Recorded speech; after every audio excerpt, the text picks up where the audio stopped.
In my mind, I'm always the best. I don't care what the people are thinking, what they say. In my mind, I'm always the best.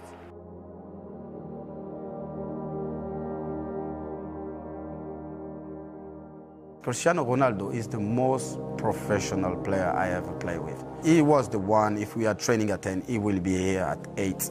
He was the last to leave the training ground. He's a machine. He doesn't want to lose anything. I tell the story about the tennis table and Rio Ferdinand, you know. They play like a tennis table and Rio Ferdinand beat Cristiano. Everyone was laughing. So 2 weeks later, Cristiano bought a tennis table. He practiced and he said, I will do my revenge. And we said, like, come on, Cristiano, don't embarrass yourself. You lost last time. And he played and he beat Rio.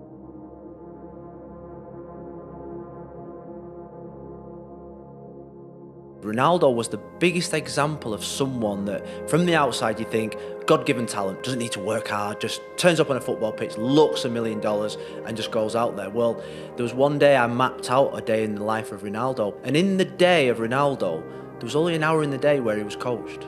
The rest of it was him self-driven, getting to training early, doing his weights, doing his abdominals, doing his massage, going home, employing a chef to look after his nutrition, going to bed for 3 hours in an afternoon. When you see him doing the step-overs, after every training session finished, extra training, then he would take a ball around the whole circumference of Carrington Training Ground, doing his step-overs, jogging pace, walking pace, drag backs, step backs, Cruyffs. And that was like 3K round the training ground. Day before the game he would do it. And people say, oh, God-given talent. No, the most mentally tough player I've ever played with.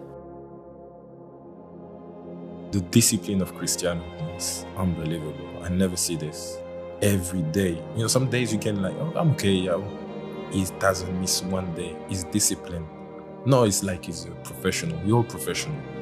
But the discipline to do it every single day, non-stop, this is something else. It's never satisfies him what you've done. He always want more because he always say, I can do more. I will do more. His motivation is crazy. It's like every day is a new record, is a new challenge for him every single day. I'm telling you, he's programmed. The sleep, the rest, the recovery, the pool, massage. I never see this.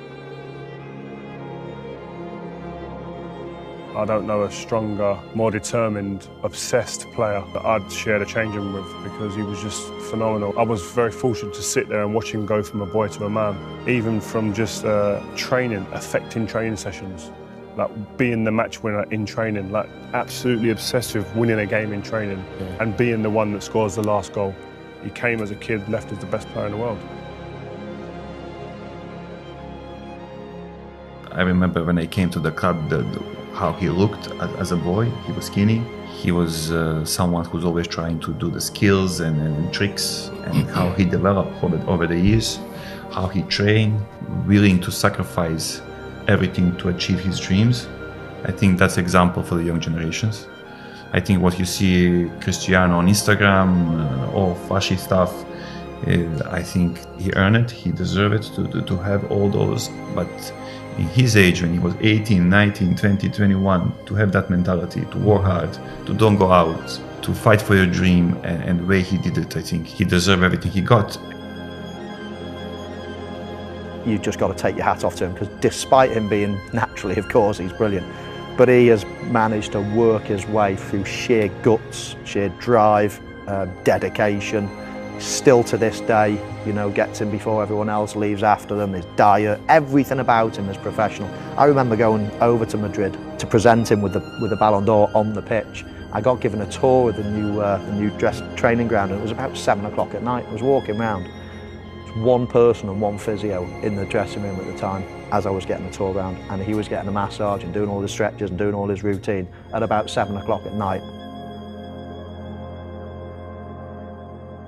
I remember one of the conversations with him in the gym. Yeah, now I really want to become the best player in the world. So yeah, so Ronnie said, there's a lot of people say that. No, I really want it. That's like, okay, what are you gonna do about it? Yeah, everything.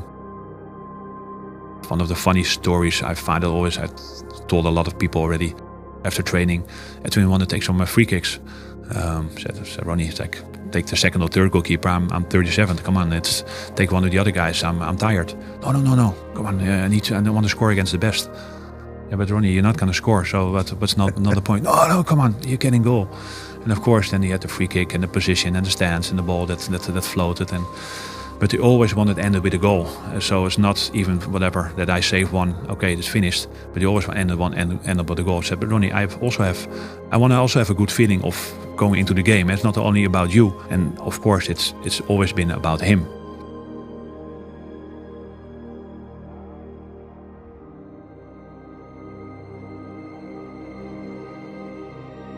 I think a lot of it is not natural ability for Ronaldo. As brilliant as he is, I think it's just sheer hard work, determination, desire, today for the goal, courage. He's got a lot of courage, wants to get in there, he's brave. I've said it before, the guy's a genius. You once went for lunch with him at Manchester United. I think you were going to have a gentle lunch, and it turned out to be a very competitive afternoon. No, exactly. I think we should stay at the training ground. You know, he said, let's go and having a lunch after training. Go to his house, you know, it was few people on the table. I look at it, it was just some salad, plain white chicken, no juice, just water. So we have a food, quickly a lunch, and after that, he said, let's go in the garden and play two-touch. I said, Cristiano, we just finished. So we go playing two-touch, after that, let's go for a swim. After that, let's have a sauna, jacuzzi. I was like, Cristiano, why we didn't stay at the training ground? So that's why I said Cristiano deserves everything he got right now. Everyone wants to be Cristiano, but I give you the map. You think you will do that? It's difficult. It's the discipline. The discipline is the most difficult thing, not only in the sport, but in the life. Do you ever wake up and you say, I don't want to do it today? I fight against my mind. Yes, sometimes it's happened. We are all human beings. We are not happy every day. We are not in a good mood every day. It's normal. It's part of us. I fight against that. It's the big challenge. It's when you're not willing to do something, but you have to do it. This is the main point. This is why I say our mind, it's a box of surprises, and you have to challenge yourself to be consistent. I repeat, sometimes it's hard. It's what many people say, you like to go to the gym every day. Of course, no. It's not true. Nobody likes to go to the gym every day. But you have to do it because your mental strength is coming from that moments, that in a hard moments, you know you should do it. After that, maybe in the beginning you feel hard to start, but after when you finish the gym or even the training, you will feel better.